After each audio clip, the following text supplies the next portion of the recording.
Bismillahirrahmanirrahim. Assalamualaikum warahmatullahi wabarakatuh. Waalaikumsalam. Teman-teman semuanya, alhamdulillah pada malam hari ini kita kembali lagi di acara kesayangan kita yaitu Marut Day. Sebuah program yang akan menampilkan sosok-sosok inspiratif, kemudian menghibur dan tentunya edukatif ya. Yang sebelumnya kita biasanya tayangnya di YouTube dan sekarang kita disupport oleh Diskominfo Kabupaten Hulu Sungai Utara ya. Yang insya Allah nanti kita akan selalu continue dan terus-menerus akan menampilkan program-program yang bisa menambah wawasan dan informatif lah bagi teman-teman semuanya. Pada malam hari ini kita sedang berada di sebuah kafe tentunya yang berada di Kota Muntai. Kafe ini sangat cocok lah buat teman-teman semuanya nongkrong ataupun santai gitu kan. Karena di kafe ini kita bisa dapat temukan minuman-minuman yang manis, kemudian tentunya dengan berbagai macam rasa. Yang paling terkenal sih di sini kafe ya, yaitu tempatnya adalah kafe di lokasinya di Kebun Sari, Jalan Norman Umar, teman-teman semuanya. Nah, mungkin teman-teman bisa jalan-jalan ke sini dan berkunjung ya, coba-cobalah nanti kalau ada kesempatan nantinya. Nah, kita masih merasakan ya denyut dari gelombang kemerdekaan yang baru saja kita rayakan pada beberapa waktu silam, dan pada malam hari ini kita juga akan tidak lepas dari semangat untuk mengingat kembali sejarah tentang para perjuangan, para penegak dari bangsa ini gitu kan. Kalau kita sebut itu pahlawan bangsa ini yang telah memperjuangkan kemerdekaan kita sebagai sebuah negara entitas baru dalam peradaban dunia gitu. Nah, malam hari ini kita bersama Bapak Nur Fikriyadi, Pak ya. Pak Fikri saya nyebutnya. Pak Fikri ini adalah seorang penulis, kemudian juga tulisan-tulisan beliau sering diterbitkan di media massa, juga mempunyai buku Pak ya, lebih dari satu bukunya. Ya, saya kebetulan cuma punya buku satu Pak ya, baru cuma buku satu, dan judulnya itu Tumenggung Jalil, Sang Pelindung Darah Raja. Sang Pelindung Darah Raja. Wah, ini sebuah cerita tentang perjuangan dari Tumenggung Jalil dalam membela tanah air tentunya dari jajahan kolonialisme Belanda Pak ya. Nah, sebelum kita kepo dengan beliau, mari kita tonton video berikut ini. Memiliki keinginan kuat untuk selalu berbagi pengetahuan, demikianlah obsesi seorang Nur Fikriyadi. Ia adalah pengajar sejarah di Madrasah Aliyah Negeri 1 Hulu Sungai Utara.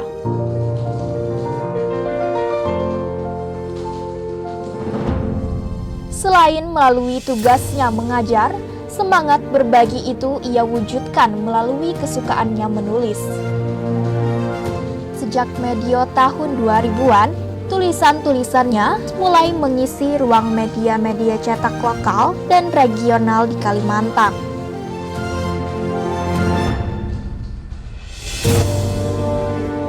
Sejak muda, ayah satu orang putri ini sangat gemar membaca.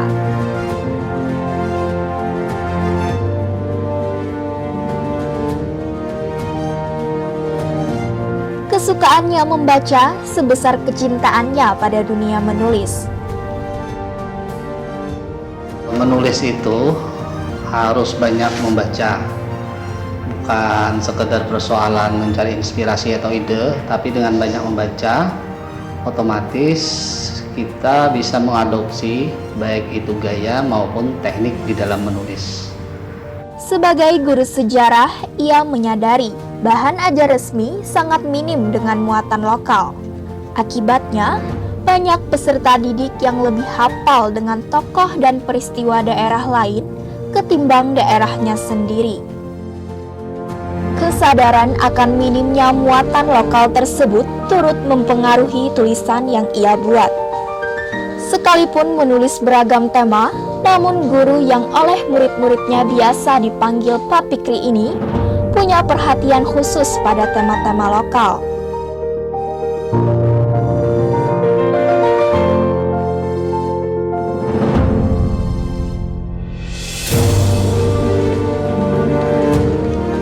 pada akhir 2015, sebagian karyanya yang berserakan di berbagai media dirilis oleh penerbit Ombak Yogyakarta sebagai buku kumpulan tulisan dengan judul Sejarah, Etnisitas, dan Kebudayaan Banjar.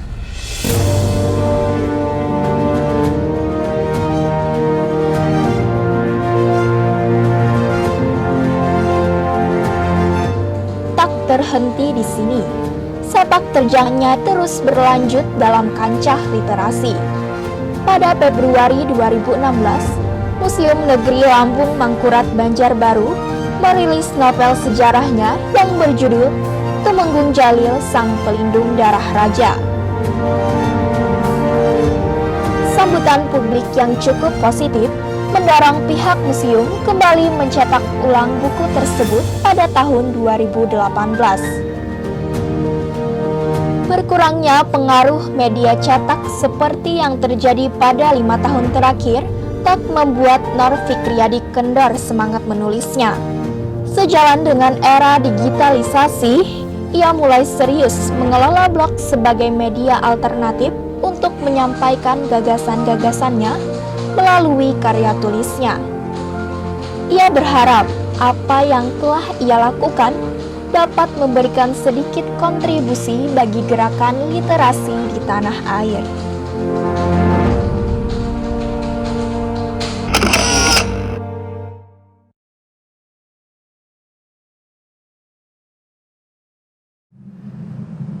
Oke teman-teman, itu tadi video yang telah kita saksikan. Mungkin profil singkat dari Bapak Fikri, Pak ya. Ya, silakan Pak, bisa dilepas maskernya. Oh, ya. Nggak apa-apa ini ya? Nggak apa-apa. Oke. Kesantai aja Pak. Nah, sebelumnya kan saya pernah kenal Bapak ya.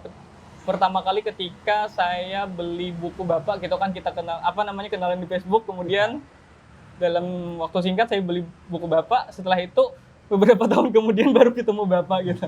Ya nggak Pak?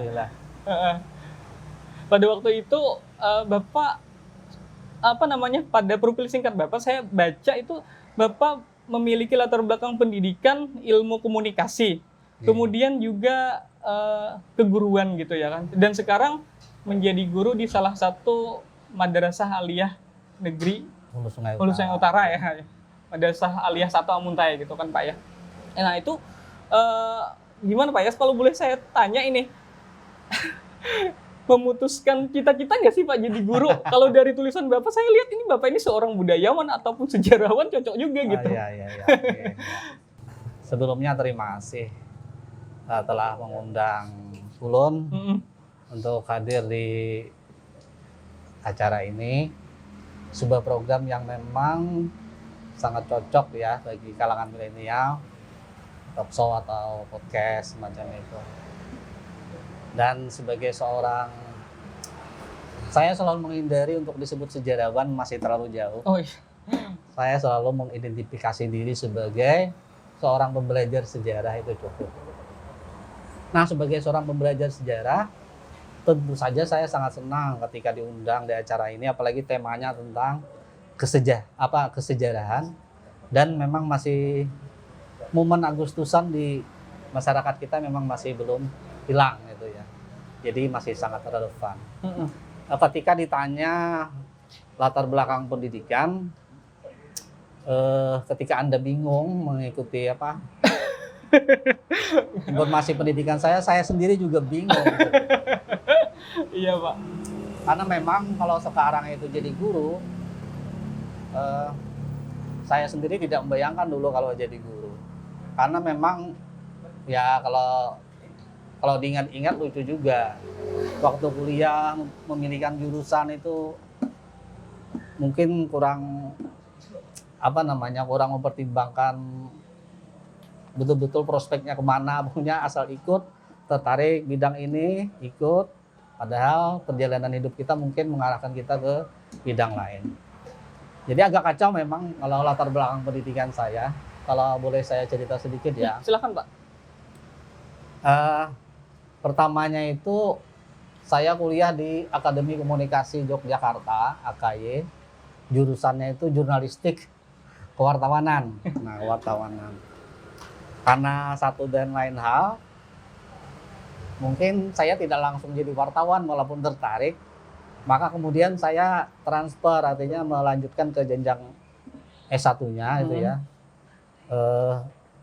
Ke mana namanya, nama sekolahnya itu STPMD Yogyakarta, jurusannya ilmu komunikasi. Jadi masih satu jalur itu ya, komunikasi sama mungkin jurnalistik.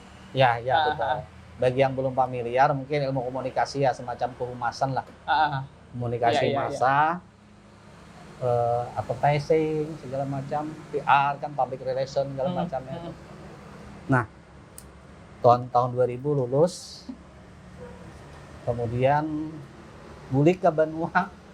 Kebetulan pulang kampung itu tahun 2001 itu, jurusan saya itu ilmu komunikasi itu memang masih jarang kalau ada penerimaan CPNS misalnya, formasinya pasti tidak ada dari kita ini. Nah, bagaimana caranya? Sementara kan saya juga termasuk dalam segi keilmuan, suka baca gitu ya dari dulu.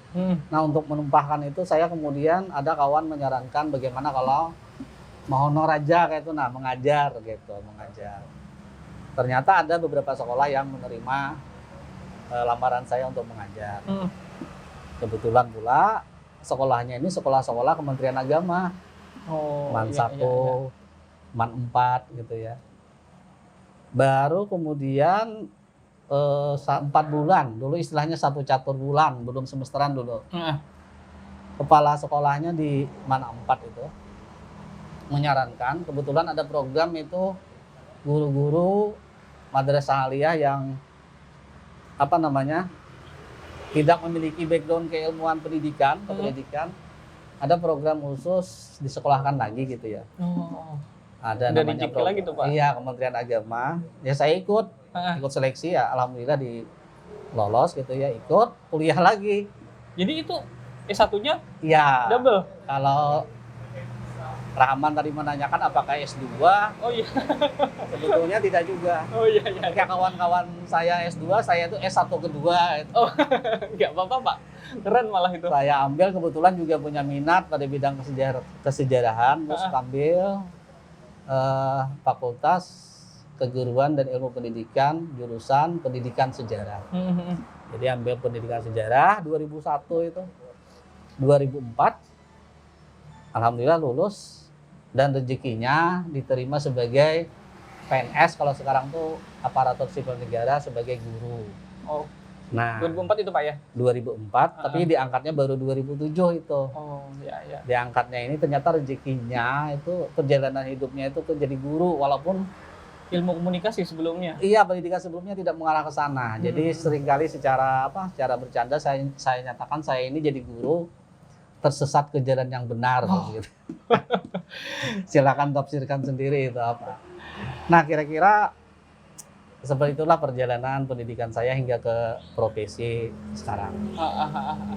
Dari perjalanan tadi ya, mungkin hal yang menarik bagi saya adalah ketika Bapak memutuskan untuk menulis buku dan bukunya tersebut saya beli gitu. Ya. Kemudian juga tentang sejarah sosok dari Tumenggung Jalil. Iya, betul. Nah, itu kan salah satu pahlawan yang berasal dari Amuntai gitu. Ya. Siapa sih Pak sebenarnya sosok Tumenggung Jalil ini? Apakah dia orang yang disetting sebagai tokoh atau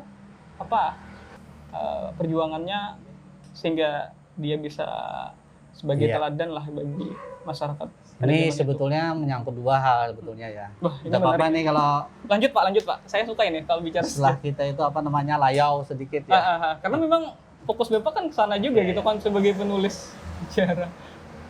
Ya, pertama itu tentang kepenulisannya sendiri, yang kedua tentang sosok Tumenggung Jalil yang kebetulan pernah saya tulis.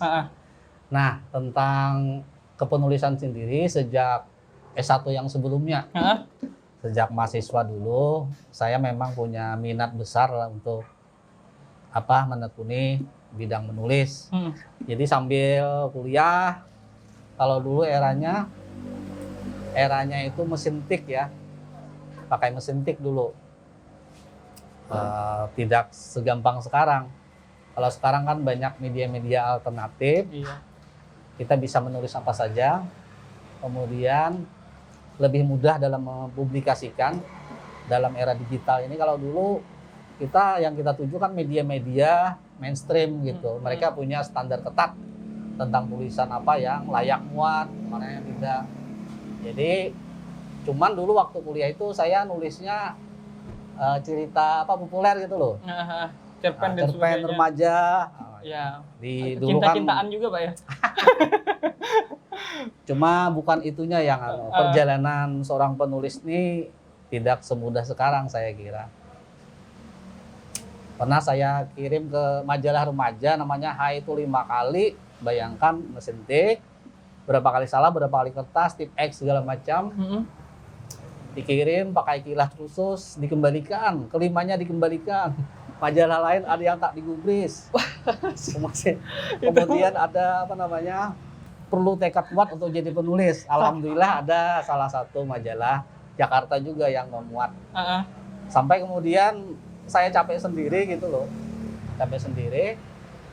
Tapi kemudian karena apa, minat untuk menulis itu tinggi. Ketika kuliah yang kedua tadi seolah-olah saya menemukan apa namanya, passionnya itu memilih apa, jurusan pendidikan sejarah. Nah di situ saya mulai mengeksplor diri. Disitulah pertama kali saya kenal dengan nama Tumenggung Jalil. Sebelumnya sebagai orang Amuntai paling lewat di pasar itu ada jalan Tumenggung Jalil, ya, terus nanti ketemu dengan Jalan Pangeran Antasari. Oh iya. Kalau dulu gedung veteran itu namanya Gedung Juang Tumenggung Jalil. Terus diganti. Tapi itu kesan pertama saya dengan Tumenggung Jalil itu aja sebetulnya. Ketika kuliah di sejarah, saya menemukan beberapa bacaan itu ya, tentang wah ternyata menarik ini, bahwa daerah kita ini Amuntai, Hulu Sungai Utara, dulu termasuk Balangan ya. Iya. Punya tokoh hebat ini. Kalau kita pelajari betul riwayat hidup beliau itu bukan nama kosong di dalam sejarah sebetulnya. Tapi kenapa kurang terangkat begitu? Saya baca karya-karya almarhum Pak Antemas, pejuang veteran kita, juga karya-karya Pak Edward Saleh, sejarawan almarhum, juga buku-buku sejarah lain ternyata selalu memuat setiap kali ada perang Banjar pasti tak tertinggal nama Tumenggung Jalil. Jelas ini bukan nama kosong di dalam perjalanan sejarah kita. Iya, Pak. Nah dari sana saya tertarik, kemudian tugas akhir skripsi saya meneliti itu, alhamdulillah bagus juga anunya. Salah satu dari dua angkatan itu yang ya hasilnya nilainya maksimal lah. Kemudian dari sana saya mulai aktif tuh menulis di Banjarmasin Pos, Radar Banjarmasin, Mata Banua, kemudian jurnal. Jurnal ya, saya baca juga tuh. Ya, di buletin arkeologi bertema kesejarahan. Di antaranya itu beberapa kali juga angkat tentang sosok Tumenggung Jalil tadi. Tentang Islam juga ada Pak ya tulisan Bapak? Ya, yang pokoknya intinya berkenaan dengan sejarah, budaya, etnisitas, dan keagamaan sedikit. Iya. Nah di situ saya menemukan passion tadi. Sebelum lebih jauh ke Tumenggung Jalil, mungkin boleh saya korek-korek dulu. Bukan korek namanya ya. Tumenggung Jalil tadi ya. Kita kaitkan dulu dengan budaya baca di masyarakat kita. Terakhir UNESCO, Badan Dunia yang menangani bidang pendidikan, ilmu pengetahuan dan kebudayaan, menempatkan bangsa Indonesia ini dalam peringkat 2 terbawah. Miris memang ya. Peringkat 2 terbawah dari 70 negara yang minat bacanya paling rendah. Jadi UNESCO menempatkan Indonesia ini pada peringkat 2 terbawah gitu ya. Dari segi minat baca gitu. Artinya memang masyarakat kita nih memang kurang minat baca. Nah, lalu kemudian ada juga survei terakhir, dan ini dari dunia juga, bahwa kita itu masuk dari 70 negara, masuk peringkat 62. Apa Pak itu Pak? Ya budaya literasi tadi. Sama ya? Minat baca gitu loh. Tapi sebetulnya yang ketika kita membicarakan literasi bukan sekedar membaca. Itu literasi itu kan maksudnya tingkat kedalaman, pemahaman, pengetahuan terhadap satu subjek ilmu. Oh. Nah, Riset itu termasuk literasi, Pak? pokoknya yang berkaitan dengan wacana, pendalaman ilmu pengetahuan kan literasi sebetulnya. Cuman memang membaca itu memang pintu awal. Pintu awal dari literasi tadi. Bukan berarti tidak membaca sama sekali, banyak. Apalagi era sekarang, digital sekarang kan cepat mengakses informasi. Iya, iya. Nah, cuman masalahnya karena kurang memiliki pengetahuan yang mendalam terhadap informasi tertentu, rentan termakan hoax. Ya, Ya. jadi asal berita itu sesuai dengan keinginan, bukan Di-share sesuai gitu, Pak. dengan kebenaran ya. Akhirnya Sesuai share. Nah itu karena memang tingkat bacanya tadi memang rendah. Lalu kemudian hasil diskusi beberapa pakar juga, solusinya tuh apa? Salah satu sebabnya memang ketersediaan buku dibandingkan dengan jumlah penduduk kita tuh sedikit sekali. Heeh. Rasionya itu 0,09%. Artinya setiap Satu satu orang. buku Satu buku. dalam 1 tahun tuh ditunggu oleh 90 orang. Oh. 90 orang itu. 90. Itu pun kalau berminat semua loh, yang baca ini. Heeh. 0,09 rasionya itu antara ketersediaan buku-buku baru dengan jumlah penduduk. Heeh. Sementara UNESCO itu punya standar yang normal itu tiap-tiap satu orang itu minimal 1 tahun tuh mengoleksi atau membaca 3 buah buku.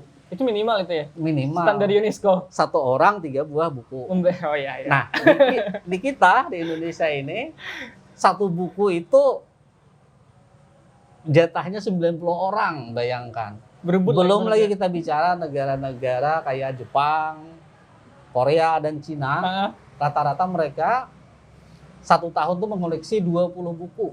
20 judul buku 1 orang. Saya juga senang Bang ngoleksi. Nah, Tapi bisa kita bandingkan senjangnya tingkat intelektualitas antara bangsa kita dan bangsa dengan bangsa-bangsa lain. Heeh. Nanti ada sampai ke sana. Nah, salah satu akar masalahnya kan itu. Memang senjangnya ketersediaan buku dengan jumlah penduduk. Lalu apa kalau kita mengandalkan penerbitan yang mapan gitu ya, memang tidak bisa juga karena memang kemampuannya terbatas. Belum lagi faktor harga, pajaknya tinggi, akibatnya buku di harga jualnya juga mahal, daya jangkau masyarakat mungkin tidak Iya. banyak yang menjangkaunya. Itu masalah lain lagi. Akibatnya apa? Marak pembajakan Oh karya. iya betul Pak, itu Pak. Itu soal lain dulu ya. Iya, iya. Kita kembali ke akar masalah. Salah satu sebabnya adalah kurangnya jumlah buku dibandingkan dengan jumlah penduduk. Lalu salah satu solusinya menurut pendapat beberapa pakar adalah inisiatif dari para pemangku kepentingan di daerah-daerah, stakeholder lah istilahnya. Ya pemerintahnya, budayawannya, tokoh-tokoh masyarakatnya. Bagaimana kalau berinisiatif sendiri untuk menerbitkan buku-buku yang konten lokal gitu loh, konten lokal. Nah dalam konteks ini, maka kita sangat berterima kasih kepada Museum Lambung Mangkurat Banjarbaru yang berkenan menerbitkan buku saya, Tokoh Temenggung Jalil tadi, dalam bentuk buku, dan itu pun sifatnya fiksi sejarah. Dan sampulnya itu pun saya lihat juga kayak kartun gitu. Kayak itu cetakan pertama. Oh, cetakan pertama itu Pak ya. Jadi setelah saya tulis dalam bentuk dengan gaya ilmiah lah, kalau dengan metodologi sejarah. Terlalu kaku jadinya. Ya. Kemudian di media-media juga dimuat. Selain tema-tema lain, Temenggung Jalil juga sering saya tulis kembali berbagai media. Nah, Museum Lambung Mangkurat tahun akhir 2015 rasanya. Oh, sebelum itu tulisan-tulisan saya yang lain yang sifatnya temanya sejarah, budaya, etnisitas, khususnya sejarah Banjar, itu kemudian diterbitkan oleh penerbit Ombak Yogyakarta. Itu akhir tahun 2015 itu. Nama bukunya itu mungkin bisa dilihat di video tayangan tadi ya.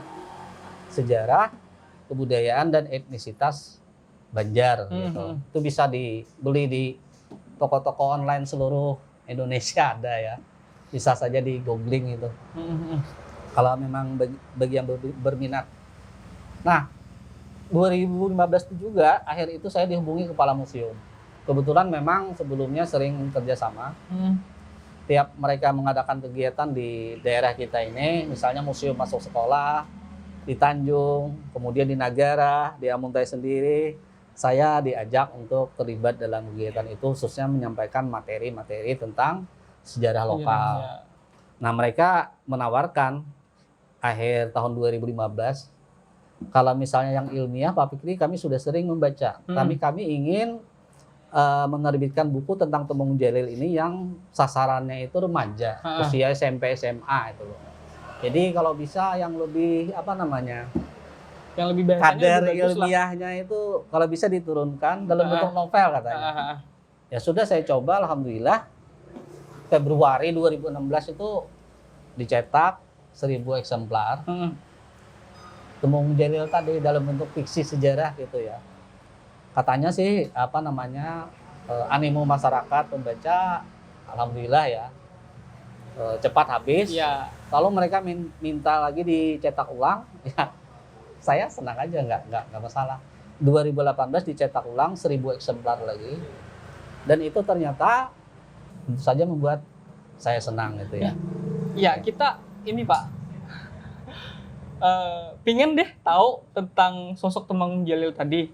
Ya kita coba misalkan sedikitnya lah kita buka buku Bapak kayak gitu dalam bentuk bedah buku lah malam ini gitu kan ya. Kita kembali ke sosok Temenggung Jalil tadi Pak ya. Baik. Oke, sebelum kita mulai, ini kita kenalin dulu nih, ada yang namanya kopi susu kahpe. Silahkan Pak. Black Forest ya. Ya Pak, silahkan diminum dulu Pak, kita santai aja ya. Terima kasih. Sebelum kita cerita lagi. Kembali ke Temenggung Jalil. Menggetar lah. Grogi rupanya. Ini basah ya ini. Bismillahirrahmanirrahim.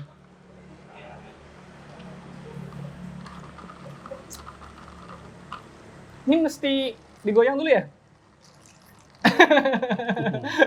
Supaya ini kan ngerata kayak gitu. Kopi susu berasa banget ininya ya. Susunya. Oke deh Pak. Gimana Pak? Kita lanjutin. Boleh. Sosok dari Temenggung Jalil tadi kan pernah ditulis oleh banyak orang, tapi karangannya itu mungkin bahasanya yang agak terlalu ilmiah sehingga kurang diminati oleh masyarakat. Kemudian Bapak kembali lagi mengangkat sosok Temenggung Jalil tadi menjadi tokoh mungkin ya semacam karya fiksi, cerita supaya mudah untuk dipahami, kemudian orang tertarik dengan cerita tersebut. Iya, yang kalau bisa nggak kita cerita sekarang Pak, supaya bisa nantinya kita makin penasaran nih sejauh ini sosok Temenggung Jalil ya cuma kita kenal dengan nama-nama jalan, kemudian ucapan kemerdekaan sosok Temenggung Jalil kan dibuat, kemudian ada di buku sejarah sedikit kayak gitu. Jadi akhirnya kita kurang mengenal dengan sosok ini kayak gitu Pak. Lagi-lagi ini sebelum ke sana ya, supaya pembicaraan awal tadi seolah-olah lepas gitu. Jadi dengan diterbitkannya buku Temenggung Jalil tadi oleh Museum Lamu Mangkurat, itu menjawab dari hasil kesimpulan para pakar nasional tentang solusi, salah untuk satu mengenalkan alternatif solusi untuk mengatasi rendahnya budaya literasi tadi. Agar pemangku kepentingan di daerah, termasuk pemerintah, museum, menerbitkan konten-konten lokal begitu. Dan Temenggung Jalil dalam konteks ini kan termasuk konten lokal juga. Nah, dalam hal ini maka kemudian kita sangat berterima kasih sekali lagi kepada pihak Museum Lamu Mangkurat yang mengisi kekosongan itu. Maka dengan adanya buku tersebut, generasi muda kita, milenial kita, hendaknya bukan hanya kenal sosok-sosok pahlawan dari luar daerah, sementara di daerah kita sendiri mungkin tidak tahu sama sekali. Nah, mungkin dari sisi itu saya sebagai penulis juga museum mungkin ada kontribusi sedikit lah terhadap peningkatan budaya literasi. Tadi sosok Temenggung Jalil tadi kan memang sosok yang asli ya dari kabupaten, dari maksudnya Amuntai. Tanah Hulu Sungai Utara. Zaman ini kan belum ada zaman itu dulu Kabupaten Hulu Sungai Utara ya. Betul. Artinya tanah Hulu Sungai Utara kayak gitu Pak ya. Betul. Dan seingat saya membaca tulisan Bapak juga dibesarkan di daerah Palimbangan. Iya, betul. Nah, betul gitu Pak ya. Sepak terjang beliau itu Betul sekali. Artinya apa? Ketika kita membicarakan sosok sejarah, sebetulnya biasanya peneliti itu umumnya terkendala pada sumber. Gitu ya.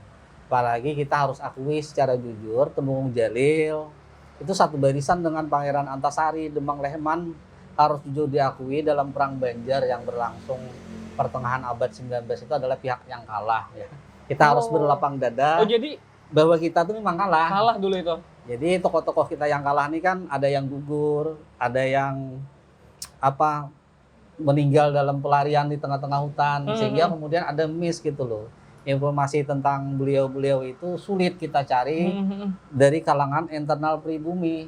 Keluarganya pun waktu itu yang masih ada mungkin takut mengaku berkeluarga dengan sosok tadi karena dimusuhi oleh pemerintah kolonial kan. Nah di situ missnya. Sampai sekarang saya belum pernah ketemu, konon katanya ada keturunan dari Temenggung Jalil ini. Cuman saya sendiri sebetulnya pengen bersilaturahmi karena berkali-kali memang saya angkat itu lewat tulisan. Cuman berdasarkan hasil penelitian sejarawan terdahulu, secara garis besar bisalah kita susun riwayat Temenggung Jalil ini ya. Nah diketahui baik itu di tulisannya Edward Saleh, Pak sejarawan kita juga almarhum Pak Temas, itu memang beliau tidak diketahui persis kapan lahirnya. Cuman dikatakan di situ, mungkin arsip kolonial juga ini menyebutkan kelahiran Palimbangan, cuman rumahnya itu di Karias. Di Karias, gugurnya di daerah Tundakan Awayan. Iya. Itu dalam sebuah pertempuran. Nah, cuman menurut saya terlalu simpel, terlalu sederhana kalau kita memahami Jalil ini dalam konteks perang saja. Hanya berlangsung berapa tuh? Perang Banjar pecah 1859, beliau gugur 24 September 1861. Jadi sekitar 2 tahun. Padahal riwayat jejak-jejak perjuangan Jalil bukan hanya dalam kancah konflik perang Banjar, tapi sebelumnya sudah terintis. Nah, sebelumnya di mana-mana itu memang dikatakan Temenggung Jalil ini adalah seorang tokoh muda gitu ya. Kisaran berapa pada saat melakukan gerilyawan ya mungkin itu ya? Iya, tokoh muda walaupun saya punya keyakinan tidak semudah yang dibayangkan orang. Jadi Temenggung Jalil, nama Temenggung Jalil ini mulai dikenal itu dalam arsip kolonial tahun 1854. 1854 ada laporan. Berarti abad 19 abad 19 ya, masuk abad 19. 1854, Jalil ini dikatakan pemimpin rakyat Batang Balangan. Rakyat Batang Balangan. Berarti nama Balangan itu udah ada Pak ya? Batang Balangan itu maksudnya Batang itu sungai, kata lain dari sungai. Batang Balangan artinya penduduk Batang Balangan itu yang menghuni Tangga Ulin, seberang menyeberang. Oh iya, maksudnya Sungai Balangan gitu. Nah, itu dia. Oke. Rakyat Batang Balangan itu merupakan bagian dari Amuntai. Amuntai ini adalah kalau dalam era kesultanan itu sebuah daerah namanya Katamanggungan. Ketemanggungan. Itu sederet kapalannya itu bergelar Tumenggung gitu loh. Gelarnya itu Tumenggung. Itu ibaratnya provinsi atau ya distrik tuh setingkat lah di bawah provinsi mungkin. Oh iya. Kalau kerajaannya dulu Katamanggungan, di atasnya ada Keadipatian. Itu provinsi. Kepalanya Kiai Adipati. Kiai Adipati ini langsung bertanggung jawab pada sultan di Martapura. Jadi kesultanan Keadipatian Banua Lima. Cuman jangan salah persepsi, dulu kan daerah kita ini dihubungkan oleh aliran sungai.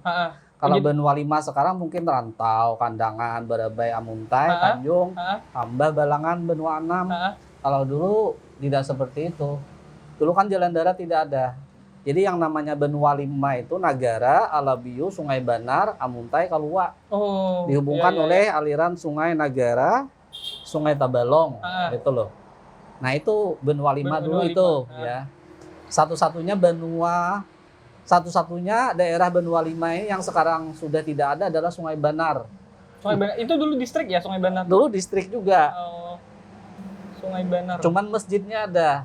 Oh yang di situ, yang di situ. Ya. Tengok aja di situ kan Jarang Kuantan, Panyiuran, Ilir Masjid, situ tidak ada nama kampung Sungai Banar. Tapi tercatat dalam sejarah itu sebuah benua tuh, sebuah distrik, gitu ya. Termasuk Amuntai. Cuman Amuntai ini dalam wacana sejarah seringkali ditulis secara bergantian. Kadang Amuntai, kadang Batang Balangan.